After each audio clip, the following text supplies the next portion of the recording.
All right, let's go live. Let's do this. It is Sunday night.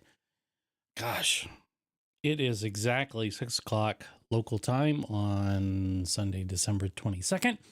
And just came off the stream show from Ecamm. And one of the things that I've been wanting to talk about was what happens when you have multiple cameras set up. Now, this is different from the discussion that was had recently with the deck link, and when you have multiple cameras going in HDMI into the deck link. This is going to use two different CamLink 4Ks, and it'll also include a webcam version of the Osmo Pocket 3. And there's a lot of things that go on. You know, I'm running off of Mac Mini M2 Pro, and so I've kind of tried to troubleshoot some of the things that might happen. But long story short, if something comes up and I'm not able to fix it, I just won't fix it. But it was just kind of one of those things. I figured I'd do it on a Sunday night. If it ends up being that not many people are interested in it, that's cool. But I have content now that I can then go and edit down and make into a video later on. It was kind of interesting. You can see behind me, I've got the Christmas lights going. We're just a few days away from Christmas 2024. And things have kind of calmed down with the shopping season, and I'm kind of fixed as far as what I'm going to be using for the foreseeable future with live streaming and with video production. So I kind of want to play around with things. I've had the Osmo Pocket 3 for 9 months now. I've had another camera here. I can tap over to this. Oops. And nope, there we go. This is my Canon. This is an HFG 10. So this is a 1080p camera that works. I mean, it's it's serviceable. It's it gives me a different perspective, and obviously I haven't taken much time to clean up behind me, but it keeps everything with the lighting all within something that I can. I guess I don't have to modify. I don't have to change the lighting, right? And then I've also got the Osmo Pocket 3, which is right here. So this is immediately to the right of the FX30, which is what I started on when I started the stream, this one here. So what I wanted to do was go through the settings for each one of these three cameras and just have you better understand what it's like to adjust the settings inside of Ecamm and inside your camera to get the best possible picture so that you can match color, intensity, all the things, so that when you're going into your post-production, if you are doing any post-production, you've got consistent looks across all of your cameras. So first things first, the cameras all have different capabilities. They all have what a lot of people refer to as color science that is differing between each camera. The FX30 is about 3 years old. The HFG 10 is it's at least 14 years old at this point, and then the Pocket 3 is about a year and a half old, or a year and some, maybe a year and a quarter old. So they all have different capabilities. So how do you get them to match? That's a challenge. And it's not something that you necessarily would expect to have to do, but that's the reality of things, is that when you bring in different cameras, unless you're matching all your cameras across, I would love to have 3 FX30s. That's $4,500 worth of investment that I'm not prepared to outlay right now. The one is just enough. So now it's like, okay, what do I do with what the other cameras that I have to work with? And why would you use even multi-cameras?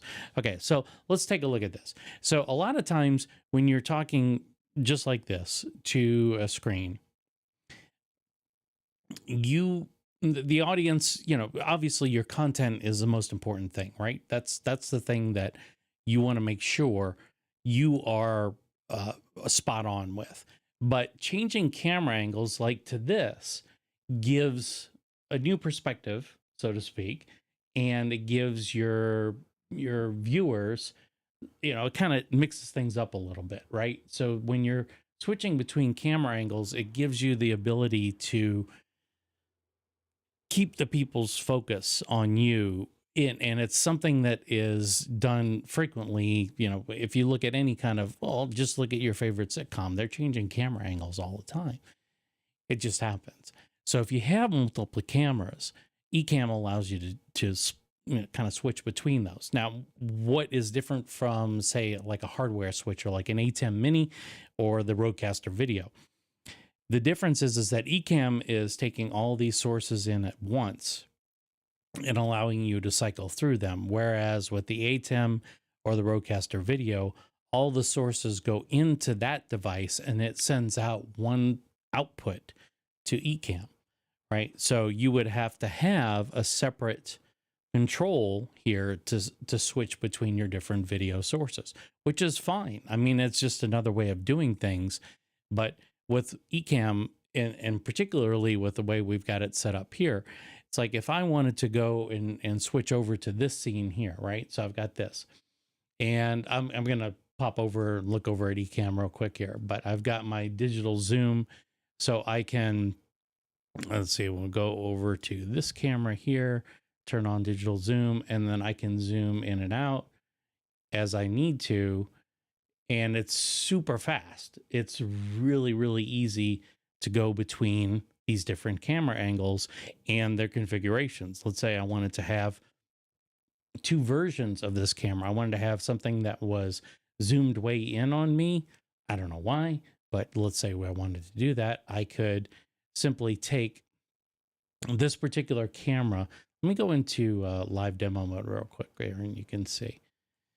So here I am, I'm looking at live demo mode, and if I drag this and then hold down the option key and then click drag, I can make a clone of it, right? So now with this clone, I can see as how it's zooming in and out. Well, this is not what I want. I don't want both of them to zoom at the same time. So we're going to go over here. So these are both set to camera D, right? What I want to do here is, instead of making a clone, or instead of making a copy here, I'm going to go into the camera settings. So this camera D, it's set to my default camera right now, which is normally what you would want. But I can, inside of my camera switcher here, I can create a new placeholder camera that is also the Camlink 4K2, which is this guy here. So now this is camera E. And so now I can go into camera E and make changes independent, right? So this is what's kind of cool about this, is that I can have, I did this for a video, it was like a, what was it? It was a cornhole tournament, right? And I had one camera that was like a wide angle shot on one end of the cornhole lane, and it allowed me to do a wide shot using this particular setup here inside Ecamm. I could have a wide shot, which is what I wanted, but then I wanted a close-in shot of the actual hole in the board. So I could create a duplicate version of the exact same camera and then zoom in and tailor it, you know, like what I've got here. So I can, you know, if I wanted to zoom way in, I can do that, and then I can move it around. Or if I wanted to, say, make this any kind of different settings, sepia, I can, you know, mirror it, blur. If I wanted to drag up the blur, I could do all that stuff. This is completely independent of the other settings on this window here. So it makes it a little bit easier to kind of get around, right? It makes it so that you are you only need well, in this case, I've got 3 pieces of hardware, but when you think about it, you could probably have just one and have 3 different camera angles for one piece of equipment. What's really cool is when you have a pan tilt zoom camera, and then that camera, you can shift things around. And as a result, you can also shift things around inside of Ecamm to match up whatever it is that you're trying to focus on. So that's kind of how you would work with one camera. But in this case, I've got 3. So I've got this, like I said, I've got this one here. I've got this one here, which I don't want to do this anymore. So I'll get rid of that guy and I'll zoom this one in, right? And so this one is currently set to some different aspect ratio. It's custom.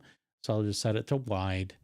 There we go. And then I'll bring it back just a little bit, make sure it's centered, because when you get those crosshairs, you know you got it centered. I'll lock it off in Ecamm, and then we're done. So let me get out of live demo mode here.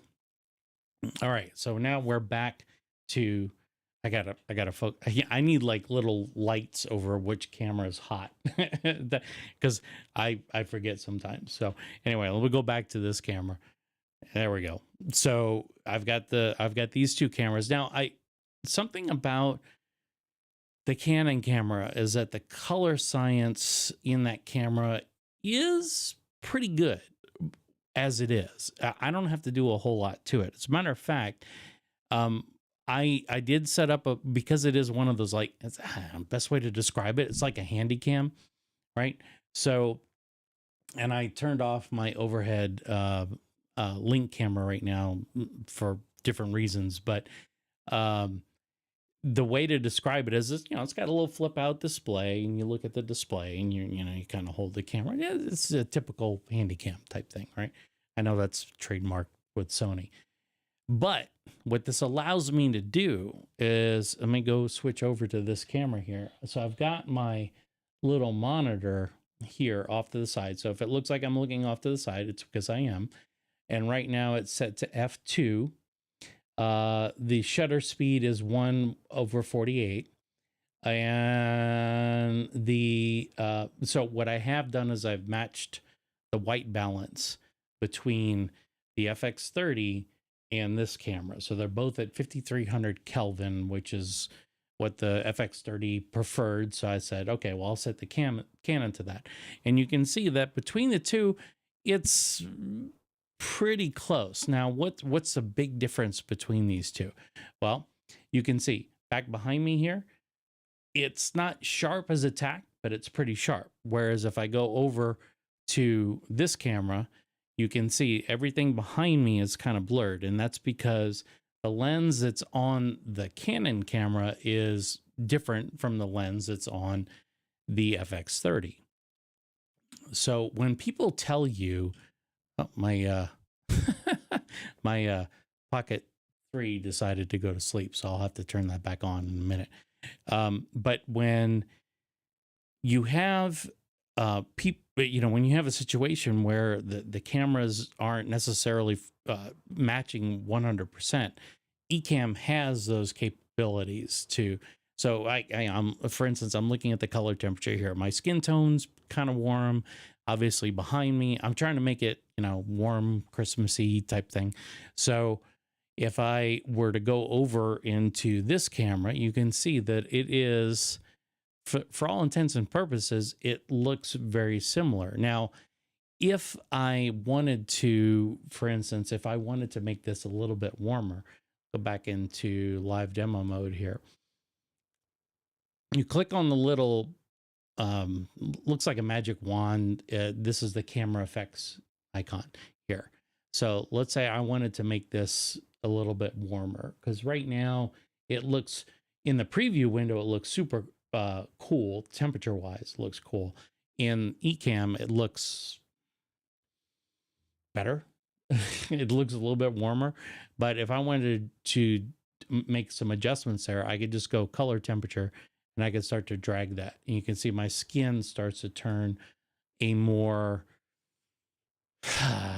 natural color, I guess. I mean, it is winter here in Seattle, so I don't know if I look this tan, but looking at myself at the preview monitor here, I would much prefer what I see in Ecamm. So that's a simple adjustment you can make right there. And everything else is kind of matched. So it's really important when you start getting into cameras and you getting into how you set up your cameras to understand all the things that go into what defines what the image that the camera produces is. For instance, the aperture setting, and that is usually from the low ones all the way up to 11, 12, 15, depends on what your lens is. Right now, this camera is running at an aperture setting of 2.0, whereas this camera here is running at, let me make sure here. Nope, I didn't want to do that. I want to say that this one is 1.4. So I've got two different aperture settings. So the you know, when you're looking at, I'm sorry, I'm trying to pair things up here and get my Sony monitor app running again. When you have different aperture settings, it's going to produce two things: the amount of light that goes into your image, what the camera image is, and then also the blur, the depth of field of that camera. So for instance, you can look at this camera here and you can see behind me is, you know, sufficiently blurry. I can make it more blurry if I wanted to, but this is natural blur. This is nothing that's computational. This is not like portrait mode on an iPhone, or I don't know what the equivalent is on Android, but it's not like that. This is natural. So if I get really close, you can see autofocus kicks in. Look how much more blurry it is behind me now. See that? And as I come back in, you see that kind of changes. So my depth of field, that is the focal point plus or minus. So basically from where the camera is focused on to the foremost and rearmost planes, that is going to be where your camera's in focus. Anything beyond that, assuming you don't have autofocus on, anything beyond that will be blurry. So if I were to put this camera in manual focus and do exactly what I just did, it would blur my face. And this is why a lot of times, like if you have like an object, like I've got like the iPhone here, see how it's blurry? Now, the way that this works is that the Sony camera that I'm using right now is focused on my eyes. So as long as it sees my eyes, this is going to remain out of focus. But as soon as I cover that up, you see how the iPhone comes into focus, and as soon as my eyes reappear, it goes out of focus again. That's the way the autofocus works on that particular camera. And it's the same thing if I go over to the Canon camera. I will, you see, this one, it focuses pretty close by, right? And I'm not really out of focus, but you can see, whoops, back here, you can see those lights back there. They're kind of getting blurry. So there's a lot to be said for choosing the right aperture setting, and usually I tend to go with a lower aperture setting. So anywhere from 1.4 to 2.0 is what I tend to work with. It doesn't mean that that's where you have to be, but for inside your studio, when you can control the lighting, this gives you exactly what I have going on here, which is a nice blurry background. Hopefully that makes sense. I know the aperture setting, shutter setting, ISO, all those things play a role here. So let me see if I can try and explain this. I'm only 20 minutes in at this point, so let me see if I can try and explain this in a way that somewhat makes sense. So if you're going to use a mirrorless camera like an FX30 or a ZV-E10 Mark II or ZV-E10 or pretty much any camera that's a mirrorless camera, you're going to need to pick a lens that works for you. I think at this point I am running this is a 30 millimeter lens that I've got here. So because the way that APS-C cameras work, which is what the FX30 is, it's actually cropping that. And if I do well, I'm not going to do my math. I'm going to have somebody else do my math. And I'm going to say the crop ratio is 30 times 1.5. So that is, yeah, so it's a 45 millimeter lens right now. So crop sensor means it's cropping down the area that the sensor can actually image, and you do it 1.5 times. Normally with the Sony sensors, that's 1.5 times. So I'm more like a 45 millimeter lens. And actually the distance from my fingertips here to the lens is probably a good 15, 18 inches. So that tells you how far I am from this lens. Now, if I were to put like a 16 millimeter lens on here, that would change not only the width of the image that's being captured, but it would also adjust the focal plane. So I would see differences in like how blurry things are behind me. So for instance, if I put a 15 millimeter lens on here, I would be zoomed way in on what you see, but back behind me would just be like this kind of blurry mess. And that's where portrait lenses come out, look great. So I think at 50 millimeter, it's close to, or I'm sorry, it's 56 millimeter. So it works out to about 80 millimeters in a normal camera setting. So like a full frame camera would be closer to 80. And so that gives you an idea of picking the right lens. A lot of people use the Sigma 16 millimeter lens. I have the Sigma 16, which is right here. So this is so I got to close it, cover my eyes here. You can see this is a Sigma 16, right? And this one works really well, but the problem is that it's too wide. So you would start to see the width of my, or the extent of my teleprompter, and I don't want that. But I also have other lenses here, like this is, okay, so this is 56. So you see, this is actually shorter. See that? It's a shorter lens than the 16, but this is what gives the, really close in, like it's telephoto-ish, and at the same time, it gives you a nice blur in the background. All right, so getting a little bit off topic, but I wanted to at least cover some of those things.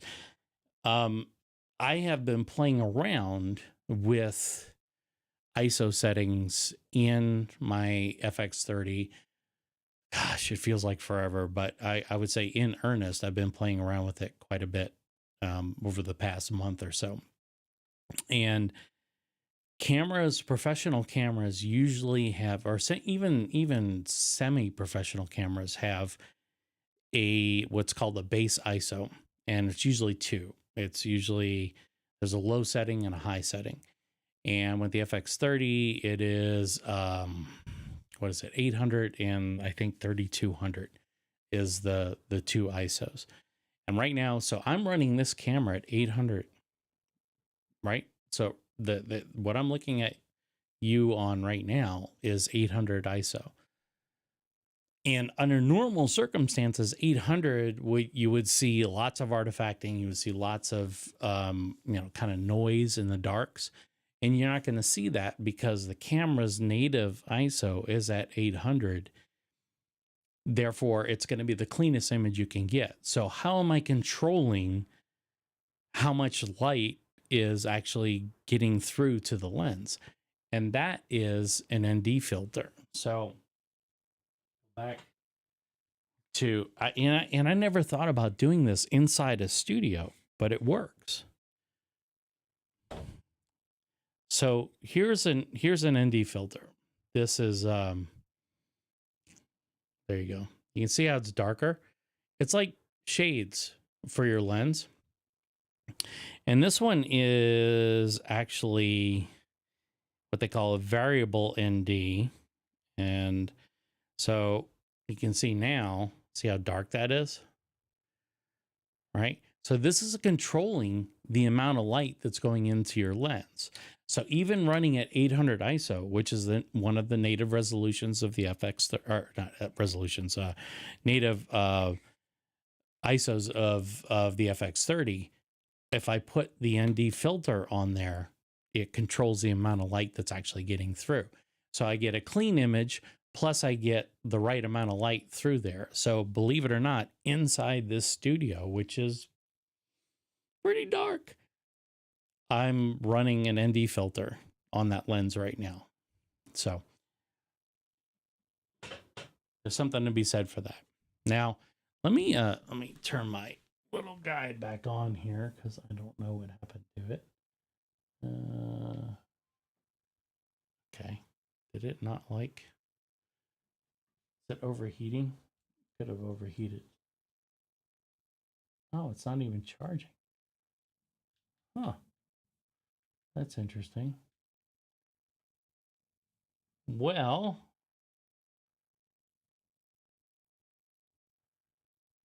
it says it's 32%, but only 0% battery remaining. Okay. Well, all right. So we may not be able to do the Osmo Pocket 3 tonight.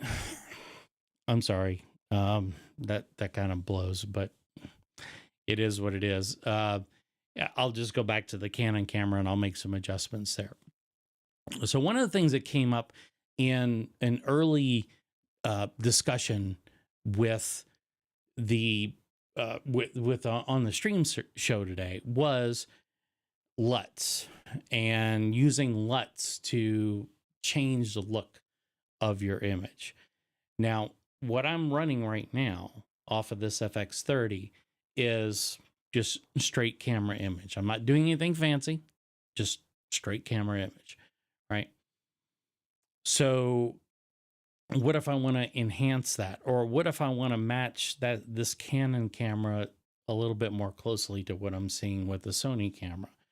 How do I do that? Well, again, going back to the look here on, let me switch over. Oh, I gotta make that the active scene. Okay, so here we are, and I know I've been in live demo mode this whole time.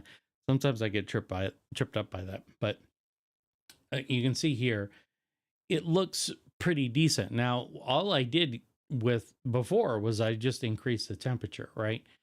But let's say I wanted to put a LUT on here. What does LUT stand for? Oh man, it's been covered over and over again, so I'm not going to spend a ton of time on it. But a LUT is well, LUT stands for lookup table, and really, essentially it's a way to tell software to map this color to this color. That's the easiest way to think about it. If you see this, then make it look like this. It can be utilized in a bunch of different ways, but that's basically how it works. All right. So let's say right now I'm getting just straight out the camera feed of this Canon, but let me go ahead and say select LUT, and I've got a ton of LUTs that I've downloaded from various websites. I've purchased Marshall Fox, who's a Ecamm contributor, and he has a show where he does like logo design and basically design space for Ecamm shows. He would be one of the guys you want to go to as far as like LUT design, but you can download so many of them. They're all over the place. And so really it comes down to, you have two LUTs. You have two versions of LUTs. You've got the LUT that does the color space shifting. And in the case of this camera, we're not worried about that. And actually, in the case of the Sony camera, we're not worried about that either. And that's a whole nother course, and I'm not going to get into that tonight. But basically, what we're going to be doing here is we're going to be applying it's rather than an adjustment LUT that takes log files or log imaging, which is essentially the most dynamic range you can get out of a camera, and turn that into like a flat profile that then you add color back into. This is going to take a colored image, which is what you see right now, and it's going to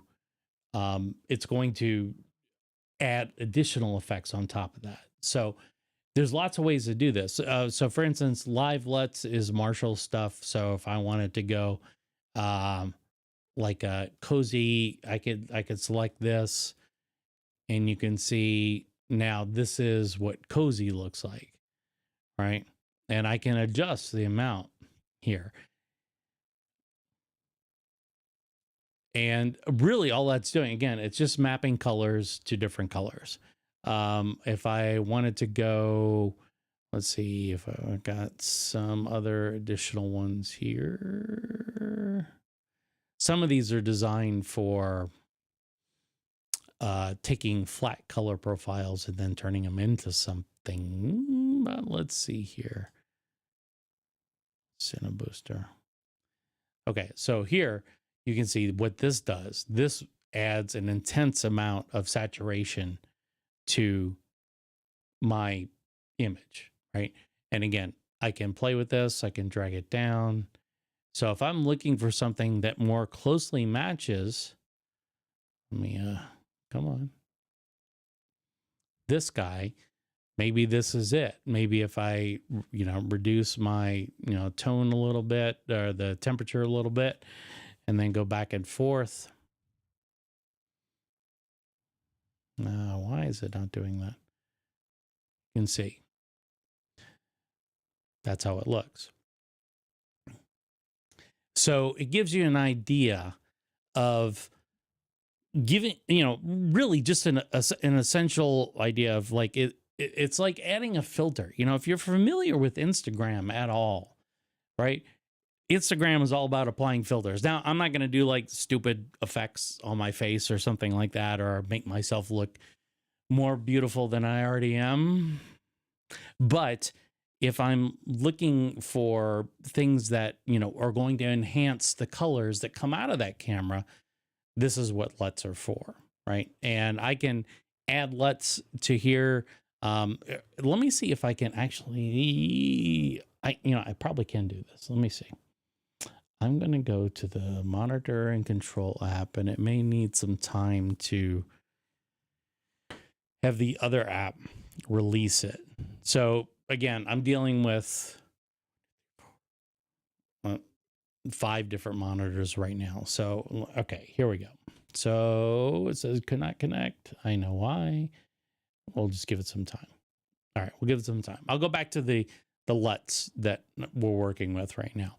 So for instance, here, I don't have a LUT on this particular camera. I don't need one. It looks good as it is, right? There's no need to make any changes to it. But if I wanted to add an effect, let me see here. I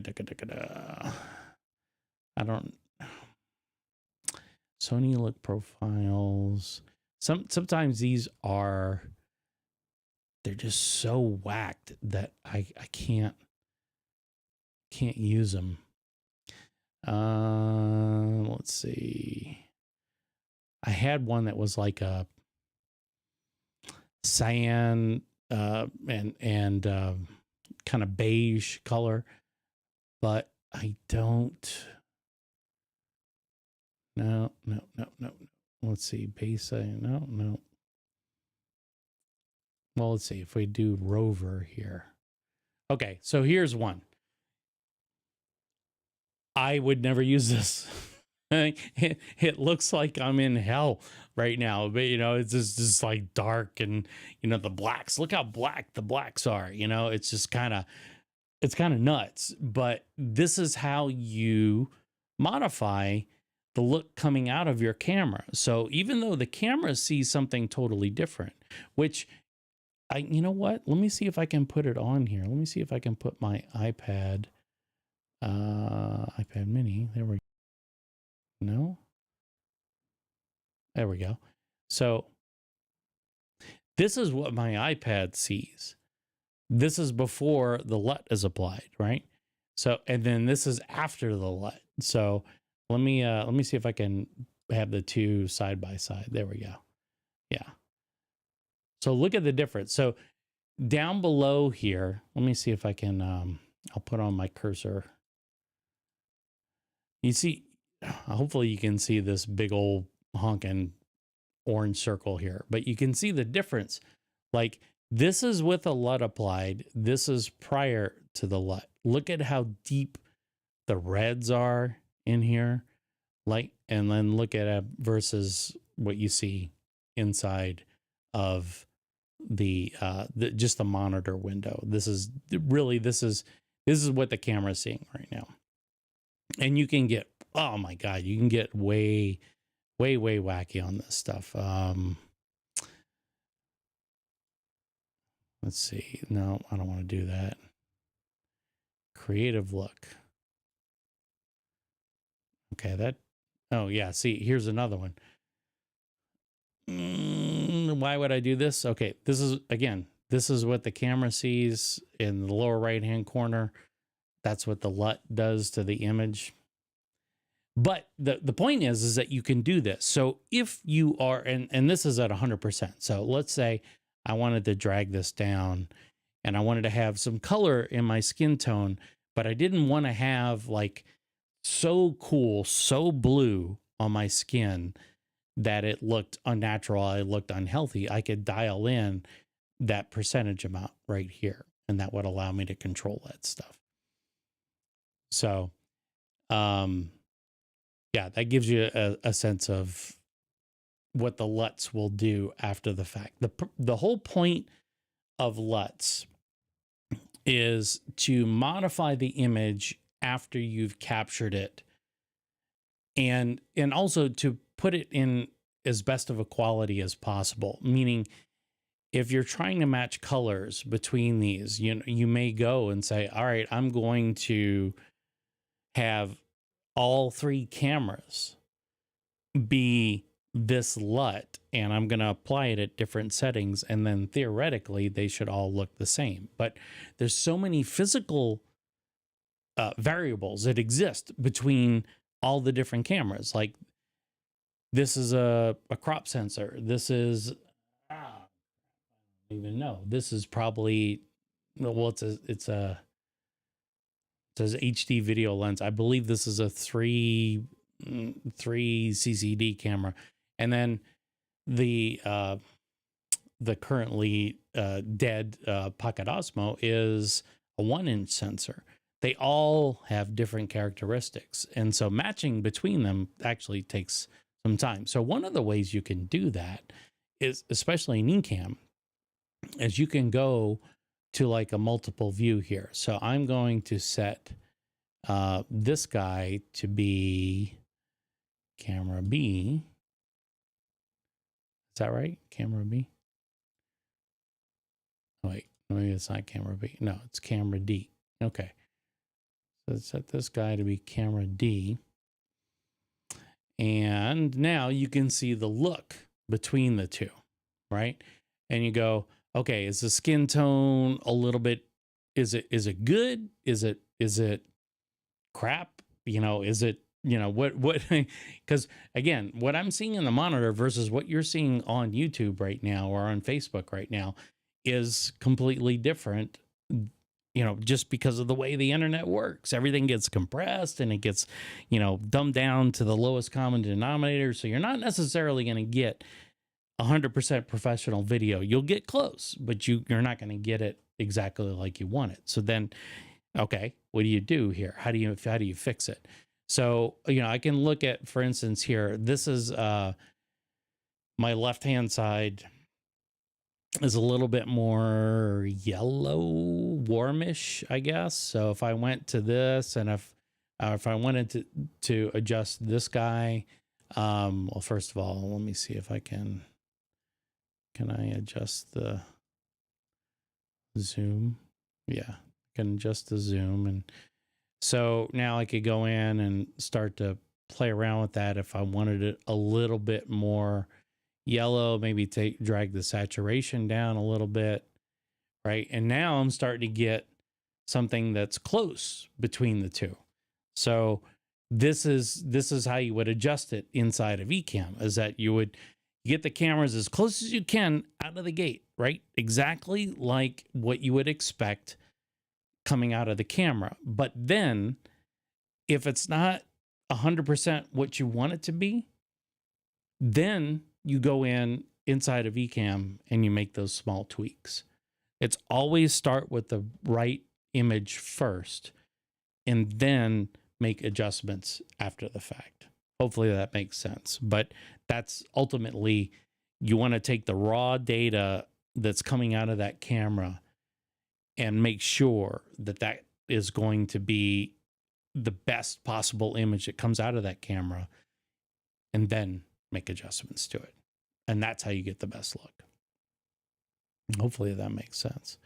Now, I wish I had my Pocket 3 back online. Apparently, I had it plugged into a non-charging USB port. So the battery is toast on it. Yeah, it's toast. It's toast. I'm sorry about that. So, yeah, this is kind of fun. This makes it one step closer. If you're trying to manage multiple cameras when you come to doing a live stream, it's best during your tech check to make sure that those cameras match as closely as possible color-wise to what you're going to get in the show when you're doing your actual recording.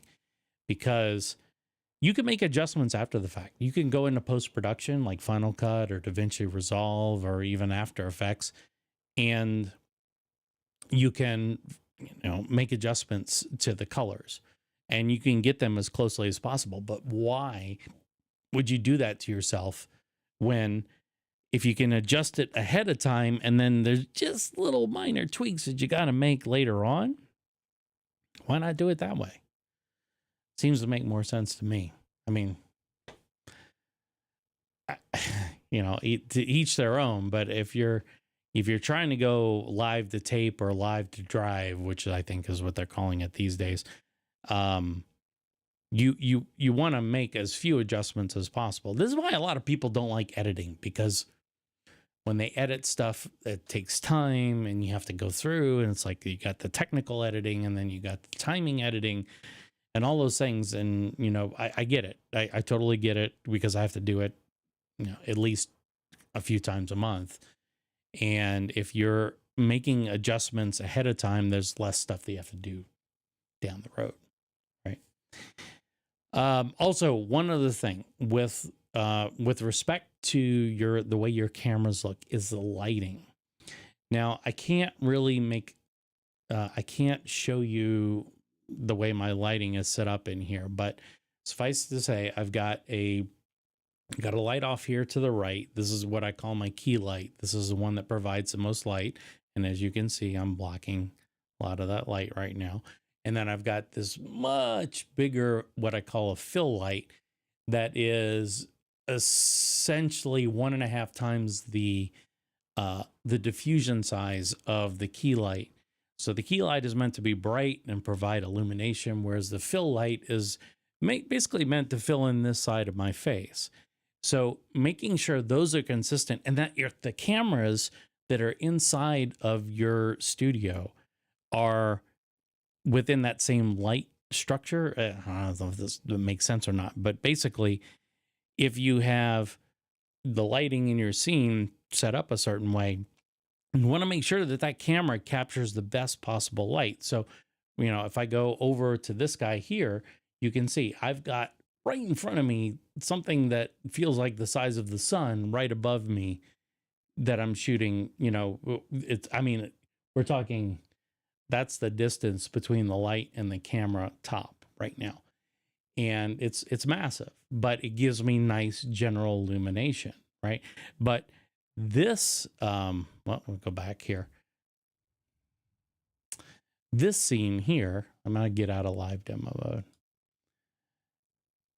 This scene here is, I've got my key light over here, and watch, if I take my my key light, I'm just going to, right now the key light's at 45%. I'm going to drag it down. See what it does? Drag it up. What you're trying to get, and I've gone through this at a couple of lighting tutorials before, but what you're trying to do is get a nice, even, but distinctive light on your face. Now, the problem with the way my setup is currently is that I don't have another light that goes, so when I switch over to this camera, basically what I have is I have the light coming over here, which is fine. But then I've got this massive light just aiming right down at my face. So the only way to fix that is that I've got, I don't even know if it's going to come on. Oh, you know what? Yeah, I killed the batteries on it. But I have another light over to the side here, which could provide some additional illumination. But fortunately, this, you know, the way that these are all structured, it all works. You know, I've just been lucky enough that it works.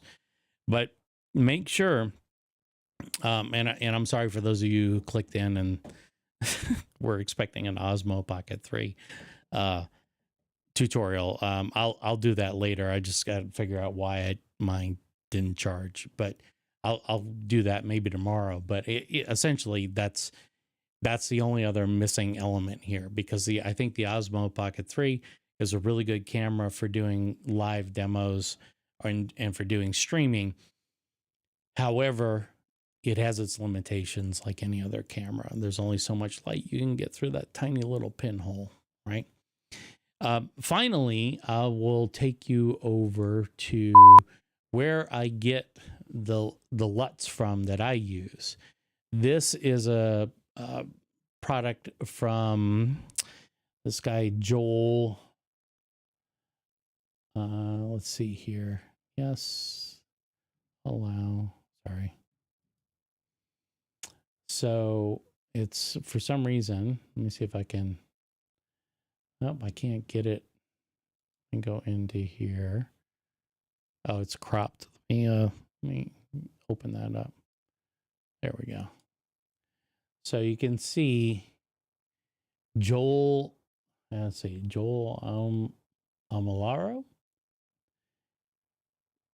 So this is his website, Phantom LUTs. I don't have any association with him. I don't have any, you know, connection with him whatsoever. I don't earn any commission off of him. But this guy has developed a series of LUTs for your cameras. Right now, he's got ones for the iPhone.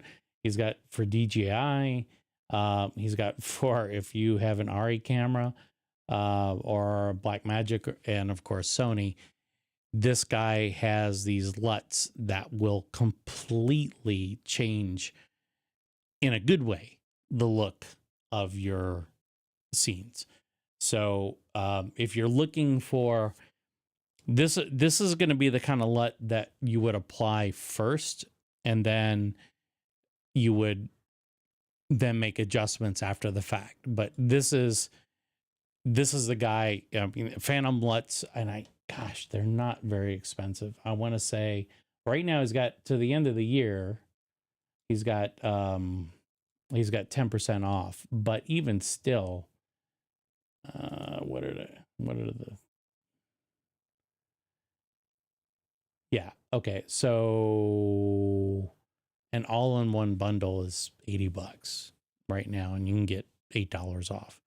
So, and they have different looks, you know, for instance, like if I go here, select the LUT, and I go to, let's see, FX6, Phantom. These are film LUTs.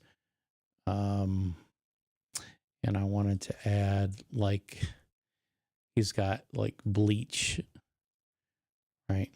And that's what it does, right? And again, with Ecamm, you could dial that in, but he's got all kinds of vision. Oh, here we go, teal fall. And yeah, you can make adjustments there. So highly recommend, if you're looking at LUTs that are going to enhance the production value of your live streams, look at the Phantom LUTs. They're not that expensive. They're totally worth it. And they will enhance the look of your live stream by far better than anything else I've ever seen. And this guy has tuned it so that it is representative of some of the most expensive video cameras in the world. So there's that.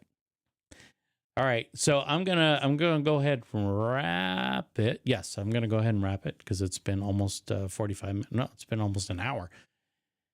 Hopefully you found this interesting, and even if you didn't, if you have people that are interested in color matching cameras or setting up their cameras, their multicam setup for streaming, point them this way. You know, I'll eventually turn this into like a full-fledged video, but this was something I felt like I could get done on a Sunday evening real quick and enjoy spending time with you guys. So thanks a lot for joining me, and I will see you around. And happy holidays, everybody. Hope you have a great time with yourself or your loved ones. All right, take care.